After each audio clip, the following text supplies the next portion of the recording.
नमस्कार. स्वातंत्र्य दिनाच्या सर्वांना खूप खूप शुभेच्छा.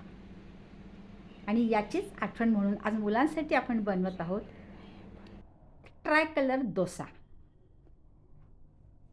चला कसं करायचा ते इथे आपण घेणार आहोत 3 वाट्या तांदूळ. हे जे मी प्रमाण सांगते अगदी परफेक्ट डोशासाठी आहे. म्हणजे तुम्ही हा तिरंगी करा किंवा आपला साधा डोसा करा. कुठलाही डोसा करा, हे प्रमाण अतिशय योग्य आहे आणि तुमचा डोसा अजिबात बिघडणार नाही जर तुम्ही हे प्रमाण घेतलं तर. तर 3 वाट्या आपण तांदूळ घेतले. तांदूळ कोणतेही घ्या तुम्ही. 1 वाटी हरभऱ्याची डाळ आणि 1 वाटी उडदाची डाळ. हे प्रमाण अगदी लक्षात ठेवा, अजिबात डोसा बिघडत नाही. आणि 1 चमचा मेथ्या. तर मेथ्यामुळे अतिशय डोसा पसरला जातो आणि बॉन्डिंग खूप छान येतं आणि चव पण सुरेख लागते. तर असे हे डाळ, उडद्याची डाळ, हरभऱ्याची डाळ आणि तांदूळ हे 2-3 पाण्याने आपल्याला स्वच्छ धुवून घ्यायचे आहेत.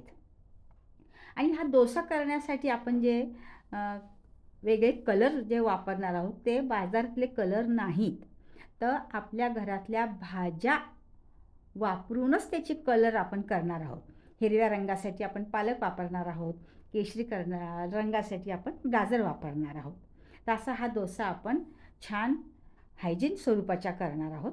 तर इथे बघा 2-3 पाण्याने छान तांदूळ धुवून घ्यायचेत आपल्याला आणि दुसरं पाणी टाकून आपल्याला एक 3 ते 4 तास आपल्याला भिजू द्यायचे आहेत, की जेणेकरून तांदूळ आणि ती हरभऱ्याची डाळ छानपैकी हे भिजतील. तुम्ही बघू शकता की हरभऱ्याची डाळ कशी छान भिजली आहे. 3 तास पुरेसे होतात आपल्याला हे डाळ तांदूळ भिजायला. आणि याची करून घ्यायची नेहमीप्रमाणे पेस्ट. आपण इडलीचं बॅटर किंवा डोशाचं बॅटर जे घेतो ना, तसे बॅटर आपल्याला करून घ्यायचं आहे. अगदी बारीक करायचं बघा. जास्त इडलीला कसं आपण रवाळ ठेवतो, पण डोशासाठी रवाळ नाही ठेवायचं. असे छान स्मूथ पेस्ट झाली पाहिजे. आणि आता हे 7 ते 8 तास आपल्याला फर्मेंट म्हणजे फुगण्यासाठी ठेवणार आहोत. इथे मी रात्रभर ठेवले. म्हणजे रात्री केलं आणि सकाळी नाश्त्याला डोसा करायचा म्हणून हे रात्रभर केलं. तुम्ही बघू शकता इतकं मस्त पीठ फुगले बघा. पीठ छान फुगलं ना की डोसा पण तव्यावर व्यवस्थित पसरला जातो. आणि आता हे घेतलेत आपण गाजर. गाजराचा वापर आपण केशरी रंगासाठी करणार आहोत आणि पालक हिरव्या रंगासाठी. हे दोन्ही स्वच्छ धुवून घेतलेले आहेत आणि याची आपण स्मूथ पेस्ट बनवणार आहोत. तर बघा इथं आहे पालकाची पेस्ट, सुरेख हिरवा कलर आहे आणि हे गाजराची पेस्ट. तुम्हाला आणखीन त्याला हवंच असेल की जरा डार्क कलर हवा असेल तर मग तुमच्या घरातला आपला खाण्याचा रंग तुम्ही टाकू शकता, पण इथे मी काही वापरलेलं नाही आहे. आता आपण जे मिश्रण केले ते 3 भागामध्ये समान वाटून घेतलेलं आहे आणि त्याच्यात आपण मीठ टाकलं नव्हतं म्हणून या पिठात आपण 3 भाग केलेत आणि याच्यात आपण थोडं थोडं चवीनुसार मीठ टाकतो आहे.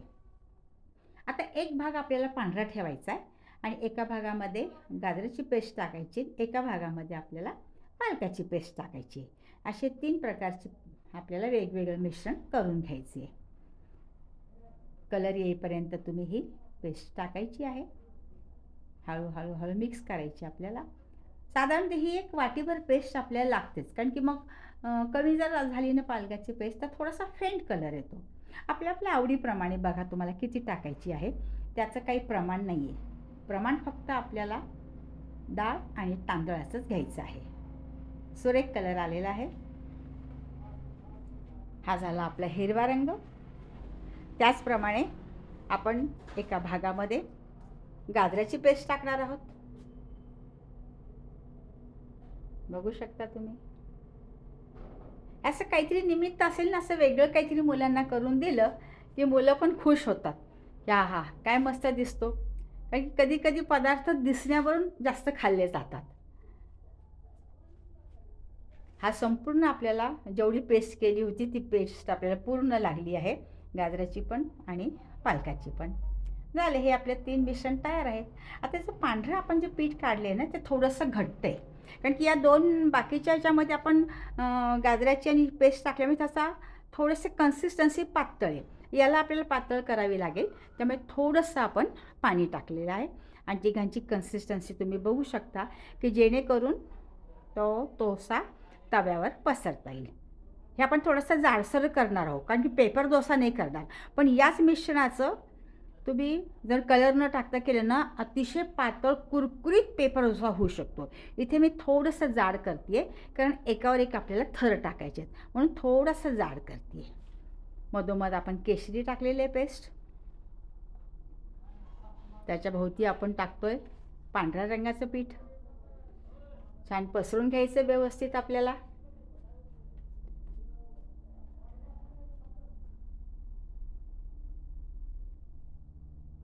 छान पीठ फुगलं असेल ना, तर पसरल्या पण छान जातं. हे झालं पांढरा कलर, वरचा केशरी, मधला पांढरा, आणि आता आपण टाकणार आहोत हिरव्या रंगाचं मिश्रण, म्हणजेच पालकाचं. छान अगदी व्यवस्थित.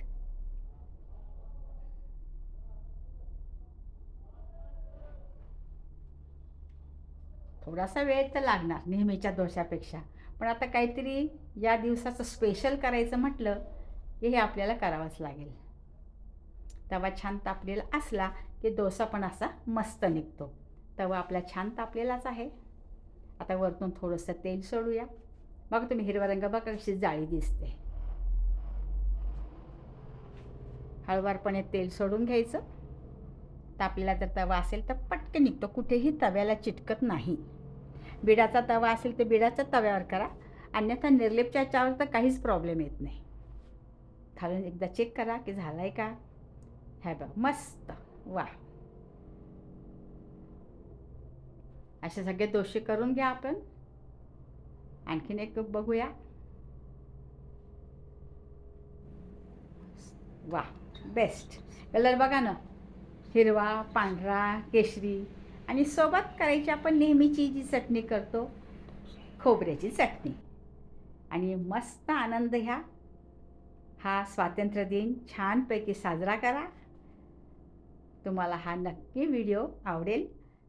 तशी कमेंट द्या. आवडला का व्हिडिओ सांगा. धन्यवाद.